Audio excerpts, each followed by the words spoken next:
우리가 지난 시간 마태복음 5장에서 7장까지 나오는 예수님의 산상 설교가 나오게 되는 그 배경을 우리가 한번 살펴보았습니다. 여러분, 그 배경을 간단하게 정리하면은 예수님께서 공생애를 시작하시면서 각종 병든 자와 귀신 들린 자들을 치유하셨고, 또한 굶주린 자들을 배불리 먹이셨어요. 그래서 수많은 무리들이 자신들의 이 외적인 문제들을 깔끔하게 해결해 주시는 능력의 예수님에게 매력을 느꼈습니다. 그리고 그 이유로 예수님을 따랐습니다. 이런 능력 있는 분 옆에 있으면은 이 세상에서 문제없이 잘 살 수 있겠구나는 이런 마음의 동기로 예수님을 따른 것입니다. 그리고 더 나아가서 이들이 예수님을 어떤 분으로 생각을 했습니까? 그러니까 이들은 옛날 모세가 여러분 10가지의 능력, 10가지의 이적으로 이스라엘 백성들을 애굽의 압제로부터 해방시키셨듯이 지금 이분이 행하는 능력을 보니까 이분의 능력이라면 현재 로마의 압제 아래로부터 고통당하는 이스라엘을 해방시키고 다시 이스라엘 나라의 새 시대를 열 수 있는 힘 있는 정치적 왕으로 이분을 믿고 그렇게 예수님을 따라다녔어요. 그래서 여러분, 예수님께서 십자가에 달려 죽으셨을 때 이런 마음의 동기로 예수님을 따라다닌 모든 사람들은 다 어떻게 했습니까? 다 떠나갔습니다. 왜냐하면 예수님을 통해 이루고자 했던 자신들의 목적이 상실되어 버렸기 때문이에요. 그러나 예수님께서 이 땅에 오신 것과 그리고 그 모든 능력을 행하신 데는 다른 목적이 있었습니다. 여러분, 우리 주님은 인간의 먹고 사는 물질적이고 외적인 문제를 해결해 주기 위해 오신 1급 사회 복지사로 오신 것은 아니었어요. 그리고 또한 외적인 이스라엘 나라를 다시 재건하기 위해 오신 정치적인 왕도 아니었습니다. 주님이 이 땅에 오셔서 각종 병든 자와 귀신 들린 자와 먹을 것을 채우시는 이 모든 일들을 행하신 목적은 무엇 때문이었습니까? 천국 복음 때문이었어요. 하나님 나라를 전하기 위해서였습니다. 예수님은 하나님을 떠난 죄로 인해 어디 하나 성한 곳이 없는, 그래서 죄로 인해 각종 병과 귀신 들림과 굶주림으로 고통받고 있는 이 땅과 인간을 자신의 십자가 죽으심으로 다시 재창조하셔서 죄로 인한 고통이 없는 참된 행복과 기쁨의 하나님 나라를 우리 안에 가져다 주시기 위한 하나님 나라의 왕으로서 이 땅에 오신 것입니다. 그래서 예수님은 자신을 정치적 왕으로 삼아서 물질적이고 외적인 이스라엘 왕국을 만들어 보고자 하는 그런 동기로 쫓아오는 수많은 무리들을 뒤로 하시고 산으로 올라 자신이 이 땅에 오신 목적은 그런 물질적이고 외적인 나라를 이루기 위해 오신 것이 아니라 죄로부터 회개하여 하나님과 바른 관계를 가지고 그분의 다스림과 통치를 받아 살아가는 그런 영적인 원리에 하나님 나라를 이루기 위해 오셨다는 것을 말씀하고 있는 내용이 바로 이제 우리가 살펴보게 될 산상수훈의 내용이고 그 배경입니다. 여러분, 그래서 산상수훈 전체를 관통하는 이 산상수훈의 핵심 주제는 뭐일까요? 하나님 나라예요. 산상수훈의 주제는 하나님 나라입니다. 우리 마태복음 4장을 보면은 주님이 마귀에게 시험을 받으신 이후에 공생애를 시작하시면서 선포하신 첫 메시지는 우리 4장 17절을 보면은 이때부터 예수께서 비로소 전파하여 이르시되 회개하라 천국이 가까이 왔느니라. 4장 23절도 한번 볼까요? 예수께서 온 갈릴리에 두루 다니사 그들의 회당에서 가르치시며 천국 복음을 전파하시며. 그러니까 예수님께서 이 땅에 오셔서 처음 선포하신 말씀은 뭐에 대한 겁니까? 회개하고 천국 복음, 하나님 나라가 가까이 왔다라는 하나님 나라와 천국 복음에 대한 메시지를 처음 선포하셨어요. 여러분, 뭐든지 처음이 중요하죠. 처음이 의미가 있어요. 저도 저희 알곡교회 처음 했던 설교가 아직 생생하게 기억이 나요. 여러분 기억이 잘 안 나시겠지만 저는 기억이 납니다. 로마서 말씀으로 참된 그리스도인에 대해서, 복음에 대해서 설교를 했던 기억이 나요. 여러분, 세상적으로 말하면 담임 목사 면접과 같은 시간이었는데, 그래서 어쩌면 저는 그 한 번의 설교 안에 저의 신학 사상과 성경에 대한 관점을 최대한 많이 담아내려고 애를 썼던 것 같습니다. 물론 한 번의 설교로 그 모든 것을 담아내기는 불가능하지만 최대한 복음에 대해 하나님의 의도대로 전하려고 애를 썼던 기억이 납니다.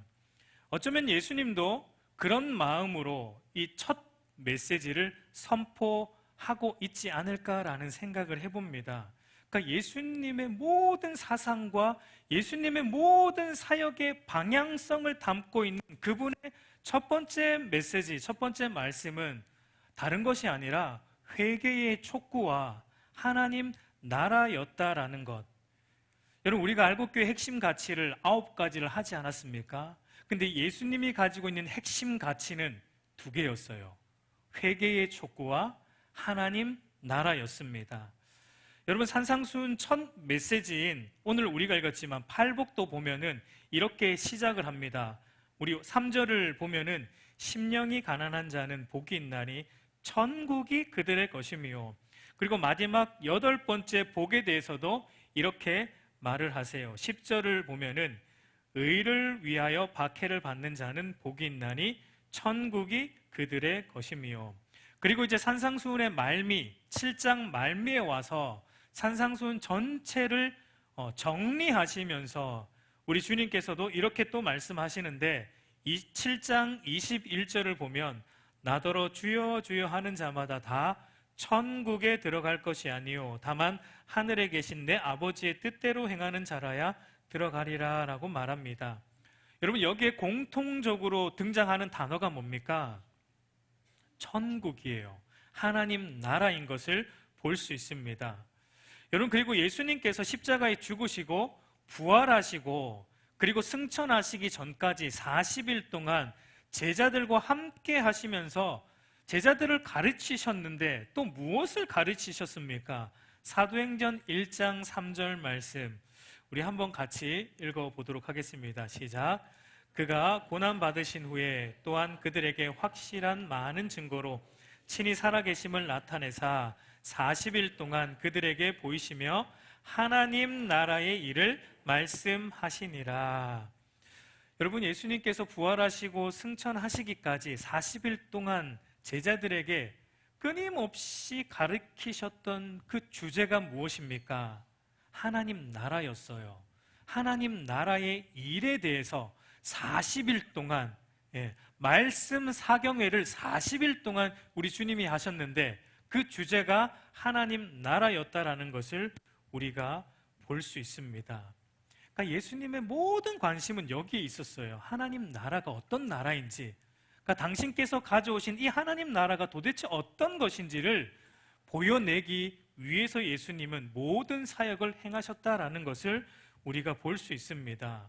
죄로 인해 하나님의 형상과 하나님 나라를 잃어버린 인간이 죄를 깨닫고 회개하고 죄로부터 돌이켜 하나님의 형상을 회복한 이 하나님의 백성으로서 하나님 나라를 살아가게 하는 하나님 나라의 일, 여기에 우리 예수님의 모든 관심이 있었다라는 것을 우리가 볼 수 있어요.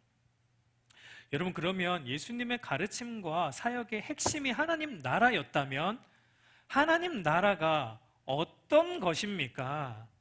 여러분, 우리는 흔히 하나님 나라를 말할 때 흔히 장소적으로만 이해하려는 경향이 조금 우리 안에 있습니다. 그러니까 하나님 나라, 천국 하면 우리가 자동적으로 조금 드는 생각은 뭐냐면, 우리가 죽어서 가게 되는 나라가 천국, 하나님 나라로 이해하는 경향이 있습니다. 물론 그것도 맞는 말입니다. 여러분, 우리가 죽으면 우리의 육신은 어떻게 되죠? 우리의 육신은 흙으로 돌아가지만 우리의 영혼은 어떻게 됩니까? 바로 천국으로 가요. 구천을 떠돌고 그러지 않습니다. 그럼 그런 일은 없어요. 그거는 영화에서 나오는 얘기예요. 그러니까 영화를 우리가 많이 봐서 그런 상상을 하지만, 인간이 죽으면 육은 흙으로 돌아가고 예수 그리스도를 믿는 신자의 영혼은 바로 천국, 장소적인 천국으로 갑니다. 그리고 예수를 믿지 않던 자는 죽으면 그 육은 동일하게 흙으로 가지만 그 영혼은 떠돌진 것이 아니고 그 영혼은 바로 장소적인 지옥으로 떨어지게 되어 있어요. 그러니까 현재 여러분, 현재 천국과 지옥에는 바로 영혼만 있는 거예요. 죽은 자들의 영혼만, 믿는 자들의 영혼은 천국에 있고 죽은 자들의 영혼은 지옥의 장소적인 곳에 있다라고 우리가 생각할 수 있습니다. 그러나 여러분, 우리 주님 다시 재림하시는 날, 그때 우리 눈에 보이는 가시적인 하나님 나라가 도래하면 그때는 우리 육체가 부활하게 돼요.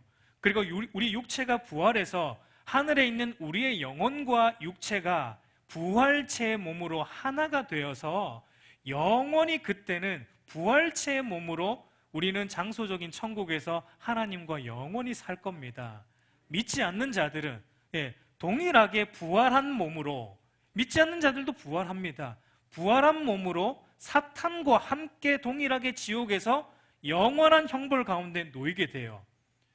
우리는 지옥하면은 사탄이 다스리고 있고, 믿지 않는 자들이 사탄한테 괴롭힘 당하고 그런 게 아니고, 여러분, 지옥에, 주님 오시는 날 지옥에 사탄도 동일하게 믿지 않는 자들과 그 지옥에서 하나님의 다스림 아래 영원한 형벌을 받게 되어 있는 겁니다. 그러나 오늘 우리가 주님이 말씀하고 있는 하나님 나라가 가까이 왔고 하나님 나라가 이미 너희 안에 임했다는 의미에서, 이런 의미에서는 죽어서 가는 장소적 공간으로서의 천국을 의미하는 것은 아니라는 것을 우리가 조금 알 필요 있어요. 우리 주님께서 말씀하시는 하나님 나라가 가까이 왔다, 그리고 하나님의 나라가 이미 너희 안에 임했다라고 할 때 그 하나님 나라는 어떤 것이냐면 영적인 성질의 하나님 나라로서 하나님의 다스림과 통치가 실현되고 있는 것을 의미하는 나라입니다. 여러분, 한 나라가 세워지려면 그 나라를 구성하는 세 가지 구성 요소가 있어요. 여러분 옛날에 학교에서 배웠죠. 그 나라의 구성 요소 세 가지가 무엇입니까? 영토가 있어야 되고요, 그리고 국민이 있어야 되고 주권이 있어야 돼요. 이 세 가지가 있어야지 나라입니다. 예를 들어서 우리 대한민국을 예를 들면, 우리 대한민국은 한반도라는 영토가 있죠. 그리고 그 영토 안에 저와 여러분인 국민이 있고, 그리고 그 나라를 다스리는 주권, 법이 있고, 그리고 그 법 가지고 나라를 치리하는 대통령, 그 모두 주권이라고 말할 수 있습니다. 이 세 가지가 존재할 때 나라가 존립할 수 있어요. 그런데 이 세 가지 중에, 나라를 구성하는 이 세 가지 중에 가장 중요한 것은 어떤 것일까요? 주권이에요. 주권이 제일 중요합니다. 여러분, 과거 우리나라가 일제강점기를 겪을 때, 그때 우리가 일본에게 우리 나라를 빼앗겼다라는 말을 했습니다. 그런데 그때를 생각해 보면 여러분, 한반도라는 영토가 그대로 있었습니다. 그리고 그 영토 안에 국민들, 백성들도 여전히 그 영토 안에 살고 있었어요. 그럼에도 불구하고 왜 우리가 일본에게 나라를 빼앗겼다라는 말을 했습니까? 주권을 잃어버렸기 때문입니다. 나라를 다스릴 수 있는 주권을 박탈당했기 때문에 나라를 잃어버렸다라고 말하고 있는 거예요. 그러니까 나라가, 참된 나라가 되려면 제일 중요한 것은 영토보다는 주권입니다. 주권. 여러분, 예수님께서 이 땅에 가져오신 하나님의 나라도 이와 같이 이해할 수 있습니다. 마태복음 12장 28절을 보면 우리 한번 같이 읽어보도록 하겠습니다. 시작. 그러나 내가 하나님의 성령을 힘입어 귀신을 쫓아내는 것이면 하나님의 나라가 이미 너희에게 임하였느니라. 여러분, 주님께서 하나님 나라를 말씀하실 때 너희가 이제 구원받았다, 그리고 나중에 죽게 되면 그때 너희가 하나님 나라 가게 된다, 이렇게 말하고 있는 것이 아니죠. 예수님을 믿는 순간 이미 너희 안에 하나님 나라가 임했다라고 말하고 있어요. 그런데 그것을 어떻게 알 수 있다고 주님은 말씀하십니까? 하나님 나라가 임한 증거로 예수님께서 성령을 힘입어 귀신을 쫓아내는 것이다 라고 말하고 있습니다. 여러분, 이게 무슨 말입니까? 예수님께서 그 사람 안에 왕 노릇하던 귀신을 쫓아냈다라는 것은 이제 이 사람 안에 누가 왕이 되었다라는 것입니까? 예, 예수님이 왕이 되었다는 것입니다. 그러니까 주권이 바뀐 거예요. 이제 이전에 우리는 사탄의 왕노릇 아래서 사탄의 종으로 내가 왕되어 살았는데, 우리 주님께서 우리를 종삼은 사탄의 권세를 쫓아내시고 우리 안에 왕으로 자정하심으로 이제는 우리가 하나님을 왕 삼고 하나님의 다스림과 통치를 받으며 살아가게 된 상태, 이것이 바로 우리 안에 이미 임한 하나님 나라라는 것을 말하고 있습니다. 그래서 하나님 나라 할 때 이 나라라는 말이 헬라어 원문으로 보면 바실레이아라는 말입니다. 이 나라라는 말이에요. 근데 이 바실레이아라는 이 말이 어떤 단어로부터 파생이 됐냐면 바실유오라는 동사로부터, 그러니까 이 동사가 다스리다, 통치하다라는 동사예요. 그러니까 나라라는 말이 어떤 단어로 왔냐면 다스리고 통치하는 말로부터 온 게 나라라는 겁니다. 그래서 하나님 나라를 영어로는 Kingdom of God 이렇게 번역을 했고, 우리 한글 성경은 하나님 나라로 이렇게 말했는데, 엄밀하게 말하면 하나님의 왕국이라고 번역하는 게 더 사실은 원문스러운 번역입니다. 그러니까 하나님 나라의 핵심은 뭐에 있다는 겁니까? 하나님의 왕권, 하나님의 킹십, 하나님의 주권에 있다라는 것을 말하고 있습니다. 여러분, 그러니까 예수님께서 우리 안에 가져오신 하나님의 나라는 장소적인 개념이 아니고 우리 안에 하나님의 왕권이 회복이 된 것을 의미하는 것입니다. 여러분, 그것이 우리가 하나님 나라를 산다는 의미입니다. 하나님 나라를 살아간다라는 것은 우리가 하나님의 다스림과 통치를 받고 있다라는 것을 의미하는 거예요. 무엇으로 하나님의 통치를 받습니까? 하나님의 말씀으로. 하나님의 말씀으로 우리가 통치를 받으며 살아갈 때 우리가 살아가는 삶의 모든 현장이 하나님의 나라라는 것을 말하고 있어요. 우리가 어디에 있든지 무엇을 하든지 우리가 하나님의 뜻대로 살아가고 있다면 그것은 하나님의 나라라는 것을 말하고 있습니다. 여러분, 이것이 바로 예수님이 이 땅에 오신 목적이고 예수님의 모든 관심사였다라는 거예요. 우리 사랑하는 성도 여러분, 우리의 주된 관심은 여러분 무엇에 있습니까? 죄를 회개하고 돌이켜서 하나님의 통치를 받는 이 하나님 나라를 살아가는 것이 저와 여러분의 관심사입니까? 아니면 그것보다 우리는 그저 세상에서 남부럽지 않게 살아가기 위해서 이런 자격과 조건을 구비하는 것들에 우리의 관심이 더 쏠려 있습니까? 여러분, 우리는 흔히 예수를 믿고 예수를 닮아간다라고 말을 하는데, 여러분, 예수를 닮아가는 게 도대체 어떤 것입니까? 여러분, 예수 그리스도를 닮으려고 우리가 애를 쓰지 않습니까? 그 예수를 닮는 게 도대체 무엇입니까? 그저 겉으로 잘 웃으면서 상냥하게 사랑하고 축복합니다 라고 말하면서 착하게 사는 것, 그게 예수님을 닮는 거예요? 여러분, 그런 것이 아니죠.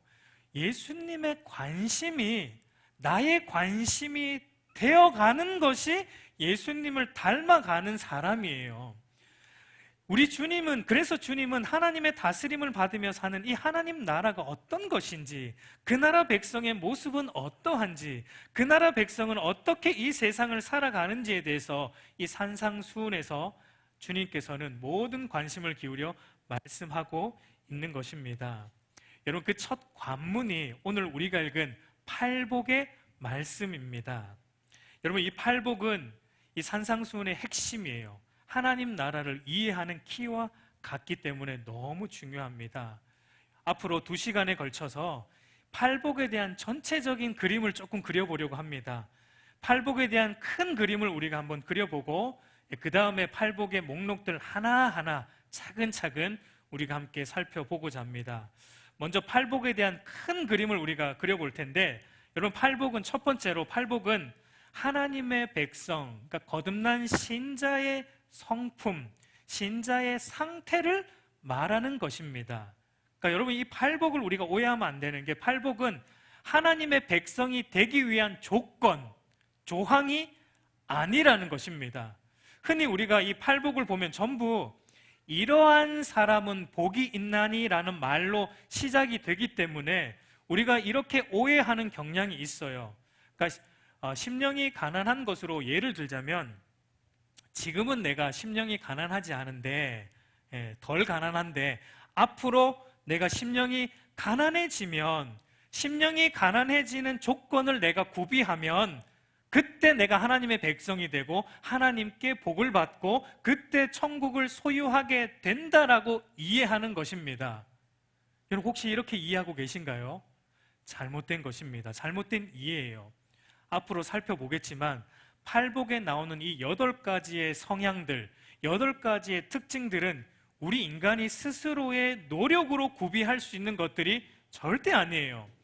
여러분, 성경이 말하는 구원의 복은 언제나 하나님의 은혜로 주어지는 것이지 우리의 편에서 내가 어떤 조건을 구비하기 때문에 주어지는 게 아니라는 것입니다. 우리 한글 성경은 심령이 가난한 자는 복이 있나니 천국이 그들의 것임이요 라고 되어 있어서 마치 앞에 나오는 심령이 가난해지는 것이 원인이 되어서 뒤에 나오는 하나님 나라를 소유하는 복을 얻는 결과를 얻을 수 있다는 이 조건적이면서 미래적인 의미로 읽혀지는 경향이 있습니다.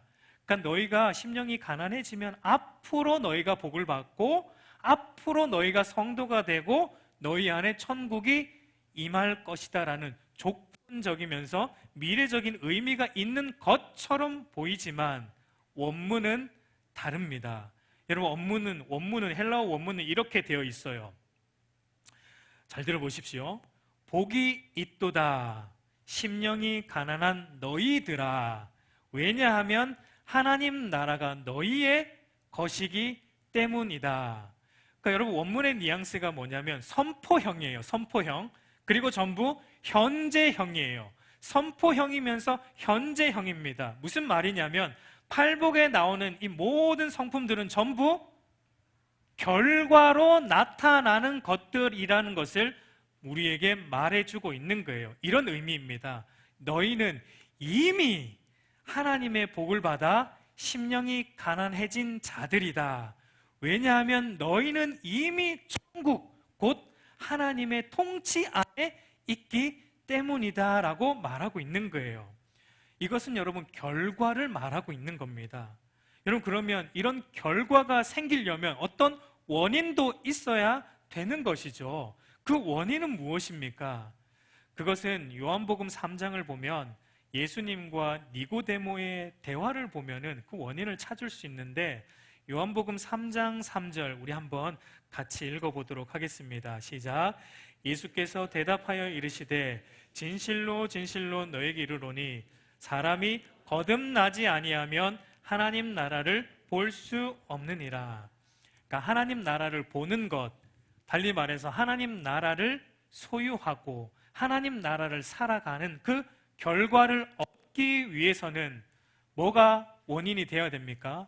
뭐가 선행이 되어야 되는 거예요? 거듭남이 원인이 되고 거듭남이 선행이 되어야 한다는 것을 말하고 있습니다. 거듭난 자만 팔복의 모습들을 가지고 살아갈 수 있다라는 것을 말합니다.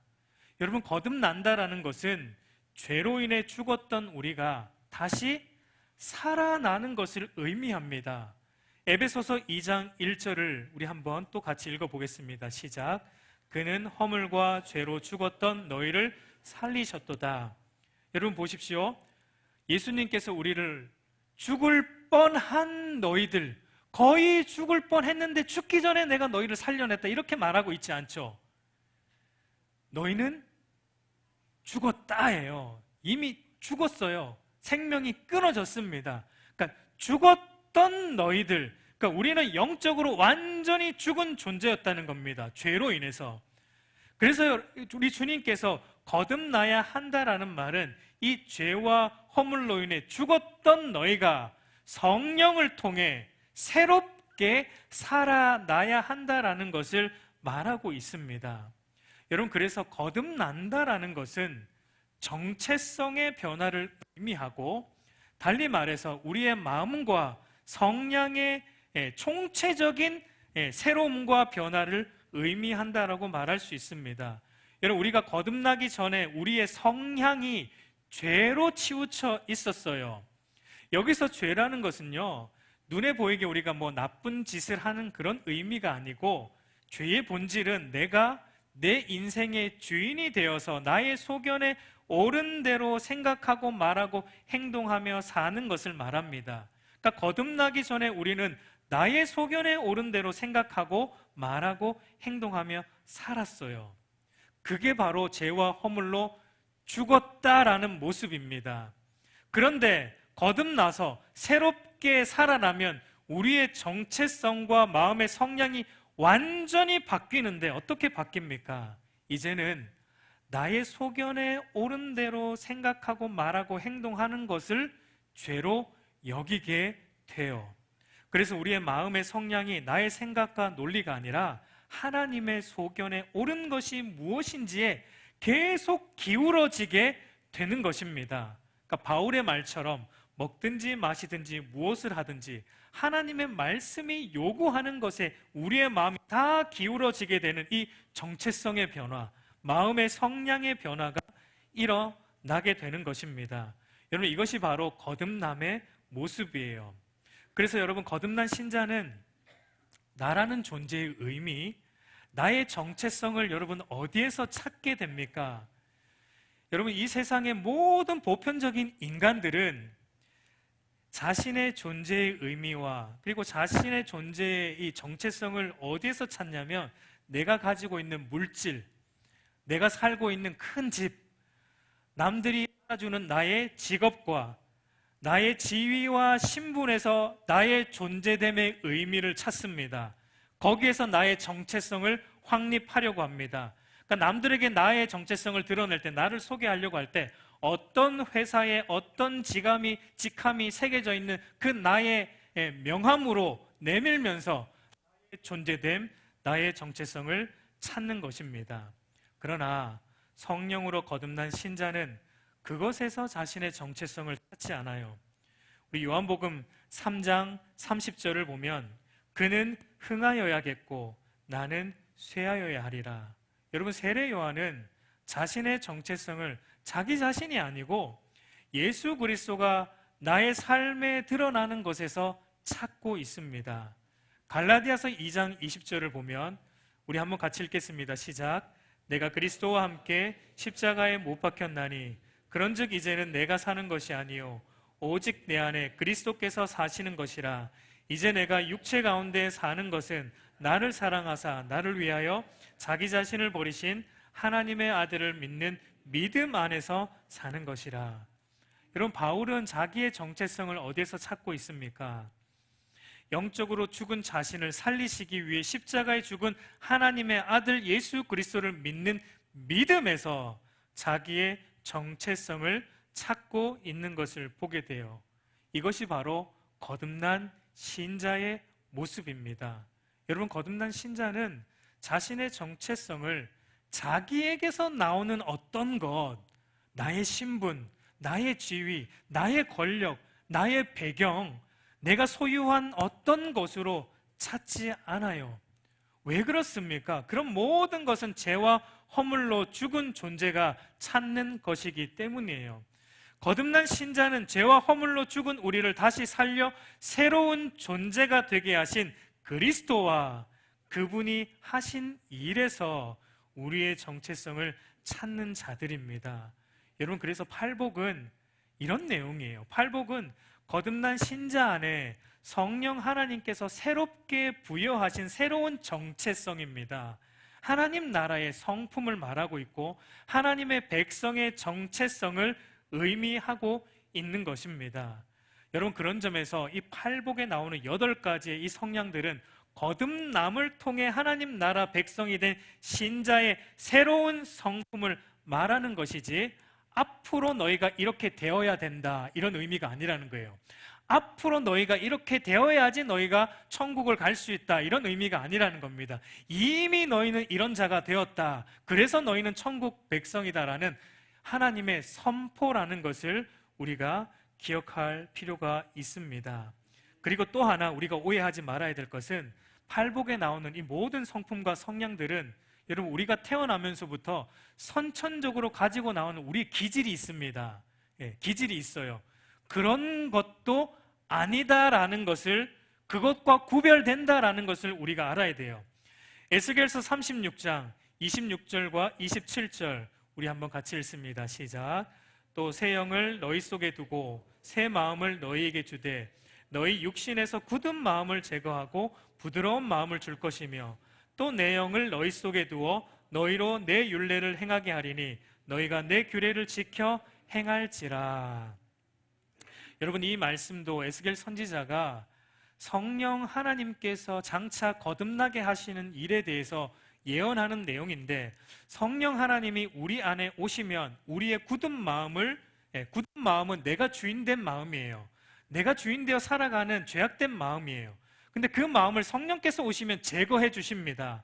그리고 우리 안에 말씀을 사랑할 수 있는 마음, 말씀을 기쁨으로 순종할 수 있는 부드러운 마음, 달리 말해 새 마음을, 새로운 성량을 우리 안에 성령께서 주신다라고 말하고 있는 내용입니다. 그런데 여기에 성령이 주시는 새 마음 할 때 이 새라는 말, 새로운이라는 단어가 원문으로 보면 하다쉬라는 말인데, 여러분, 이 단어가 어떤 단어이냐면 이전에 있던 것이 조금 개선되어서 조금 새롭게 된 것, 그런 의미가 아니고요, 이전에 있던 것하고는 차원이 전혀 다른 새로운 것을 의미할 때 쓰는 단어예요. 그러니까 팔복에서 말하는 성품과 성향들은 저와 여러분이 태어나면서부터 우리 안에 가지고 나오는 이 기질들, 온유한 성품, 겸손한 성품, 이런 기질을 말하는 것이 아니고, 그것이 좀 더 예수 믿고 나서 업그레이드 되어가지고 우리가 예전보다 더 겸손해지고 예전보다 더 이렇게 된, 물론 그런 게 우리가 예수 믿고 난 이후에 필요합니다. 그런데 여기서 말하는 것들은 그런 내용이 아니라는 거예요. 전혀 차원이 다른 새로운 하나님 나라의 성품인 것을 우리에게 말해주고 있습니다. 여러분, 예를 들어서 여러분이 누군가에게 이런 얘기를 했다고 한번 얘기를 해보자고요. 누군가에게 저는 참 부족한 사람입니다, 저는 참 연약한 사람입니다 라고 누군가에게 이렇게 고백을 했습니다. 그랬더니 그 말을 들은 옆에 있는 사람이 이렇게 얘기를 합니다. 네, 맞습니다. 저도 당신이 부족한 걸 알고 있었습니다. 그것을 이제 깨달았군요. 이제라도 깨달았으니 참 다행입니다 라고 얘기를 한다면, 여러분, 우리가 안에 있던 이 겸손의 고백이 어떻게 될까요? 싸움 날 겁니다. 싸움 날 거예요.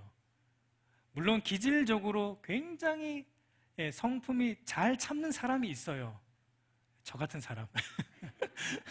잘 참는 사람이 있습니다. 그 순간 꾹꾹 눌러서 참을 수 있어요.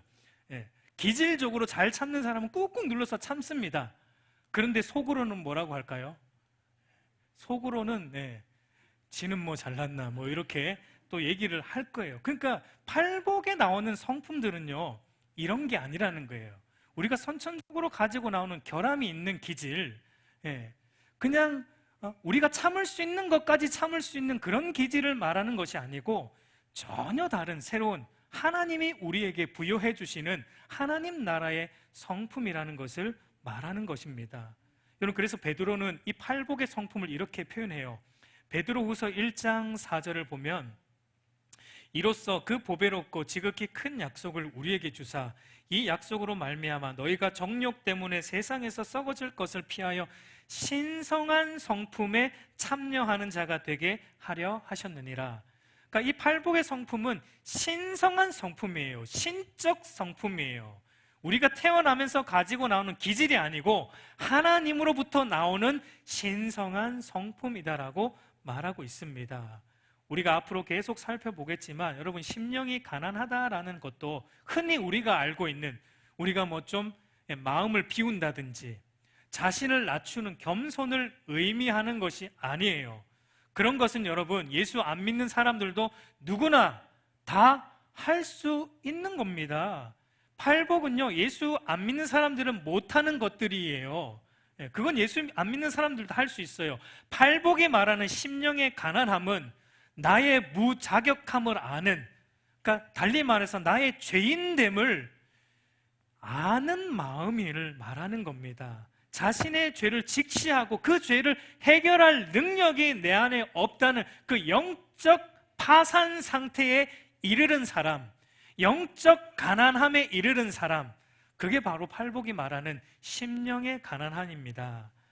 여러분, 한마디로 팔복에 나오는 성품들, 특징들은 인간이 가지고 나오는 선천적인 기질이 아니고 우리가 노력으로 만들어낼 수 있는 것이 아니라 하나님께서 주시는 하나님 나라의 성량이다라는 것을 우리가 앞으로 팔복을 살펴볼 텐데 이것을 우리가 가지고 쭉 가야 합니다. 그리고 두 번째는, 여러분, 이 팔복에 나오는 성향들은 우리 그리스도인들 안에 전체가 다 나타나야 한다는 것을 말하고 있어요.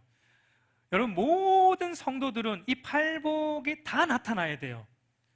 어떤 사람들이 이렇게 말합니다. 저는 온유한 것 같은데 좀 심령은 안 가난한 것 같아요. 이건 좀 부족해요.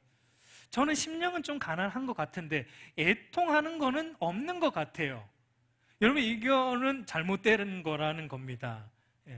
팔복에 나오는 이 모든 내용들, 심령이 가난하고 애통하고 온유하고 의에 줄이고 목마르고 긍휼히 여기고 마음이 청결하고 화평하고 의를 위하여 박해를 받는 것이 기쁨이 되는 이 모든 8가지의 기질과 성품들은 우리 그리스도인이라면 8가지가 다 한꺼번에 나타나야 한다라는 것을 말해요.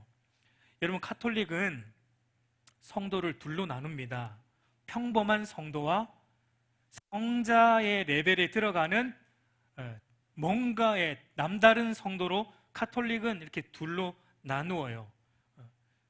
그래서 평범한 성도는 마치 이 팔복의 한두 가지 정도 살아내지만 소수의 특별한 성도들은 팔복의 8가지를 다 살아낼 수 있는 것, 그래서 그런 사람들을 성자로 추앙하고 성자 열전에 그 사람들의 이름을 가입시킵니다.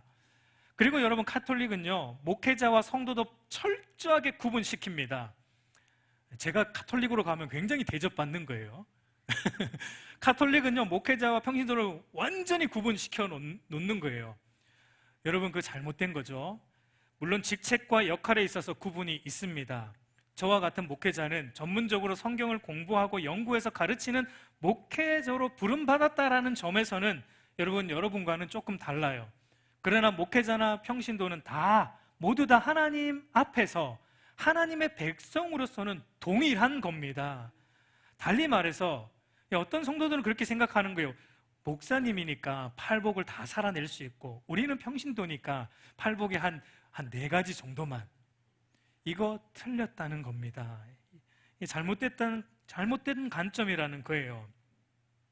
여러분, 우리가 오해를 합니다. 여러분, 목회자와 평신도를 얘기할 때 평신도라는 말도 사실은 틀린 말이지만 여러분, 우리가 오해를 뭐 하냐면 마치 목회자는 예수님과 좀 더 가까이 있는 것 같은, 그래요, 안 그래요? 그렇잖아요. 그래서 속된 말로 목사님이 기도해주면 기도빨이 더 잘 받고 우리가 기도하면 기도빨이 좀 떨어지고, 여러분, 이거 아닙니다. 이거 아니에요. 우리 안에 이런 생각이 은근히 있는데 이거 떨쳐버려야 돼요. 절대 그렇지 않습니다. 여러분, 제 안에 있는 예수님하고 여러분 안에 있는 예수님하고 다른가요? 제 안에 있는 예수님은 조금 더 힘이 더 크고 여러분 안에 있는 예수님은 조금 능력이 떨어져가지고 기도해도 안 들어주시고, 그거 아니라는 거예요. 제 안에 있는 예수님과 여러분 안에 있는 예수님은 어제나 오늘이나 영원토록 동일하신 분이에요. 예. 여러분, 목회자나 성도나 동일한 하나님의 백성이에요. 다르지 않아요. 그렇기 때문에 여러분, 우리 성도, 목회자나 성도나 이 팔복은 우리의 인생 가운데 다 나타나야 한다라는 것을 말하고 있습니다. 그리고 세 번째로, 팔복의 성품들은 우리 안에 다 나타나지만 또 단계적으로 나타난다라는 것을 우리가 알 필요가 있습니다. 우리가 팔복의 목록들을 보면 여러분, 예수님께서 아무렇게나 말씀하시지 않았습니다. 심령의 가난함부터 의를 위하여 박해를 받는 그 10번째 복까지 우리 유심히 살펴보면 예수님께서 아주 정교한 순서로, 논리적인 순서로 배열해 놓고 있는 것을 우리가 앞으로 보게 될 것입니다. 무슨 말이냐면 여러분, 심령이 가난한 사람이 그 다음 단계로 나아갈 수 있어요. 애통할 수 있습니다. 심령의 가난함을 거치지 않고 바로 애통함으로 건너뛸 수 있는 일은 없어요. 이게 단계적으로 이루어집니다. 심령이 가난한 자가 죄에 대해서 애통하게 되고, 애통하는 자가 온유하게 되고, 온유하게 되는 자가 의에 줄이고 목마르게 되고, 단계적으로 이 모든 것들이 일어난다라는 것을 오늘 우리에게 말해주고 있는 것입니다. 그러니까 여러분, 이 팔복의 성량, 성품들은 몇 가지만 나타나고 몇 개는 안 나타나도 되는 것이 아니라 전부 나타나면서 동시에 이것이 단계적으로 우리 안에 나타나야 되는 우리 그리스도인의, 거듭난 신자의 성품이라는 것을 우리가 알 필요가 있어요. 그래서 여러분, 이 팔복은 거듭난 신자와 거듭나지 않은 유사 그리스도인을 나누는 기준과 같은 거예요. 팔복은 신자와 불신자를 나누는 기준과 같습니다. 아니, 산상순 전체가 그런 내용이에요. 참된 신자와 거짓된 신자를 나누는 기준이고, 신자와 불신자를 나누는 기준을 우리에게 제시해 주고 있는 것입니다. 우리 사랑하는 성도 여러분, 저와 여러분 안에 이런 팔복의 성품들이 단계적으로 그리고 모두가 나타나고 있습니까? 저와 여러분 안에 다른 것이 아니라 나의 죄 때문에 가슴을 치는 눈물이 우리 안에 있습니까? 여러분, 기독교 신앙은 여기서 시작이 되는 거예요. 그게 팔복의 첫 관문이에요. 나의 죄를 보고 나와 나의 주변뿐만 아니라 이 세상에 일어나는 모든 고통과 아픔의 근원이 내 죄라는 것을 보고 가슴을 찢고 애통하는, 죄에 대한 애통이 저와 여러분 안에 나타나고 있습니까? 여러분, 기독교 신앙은 여기서 시작이 됩니다. 어쩌면 오늘 현대 시대는 이 팔복의 첫 단계인 죄를 직시하는 이 단계, 죄를 보고 애통하는 여기서부터 이미 막혀 있다라는 생각이 들어요. 오늘 우리의 모습은 어떻습니까? 여러분, 과거 저희 어머니 아버지 시대를 보면 교회 안에 들어가면요, 우는 성도들이 그렇게 많았어요.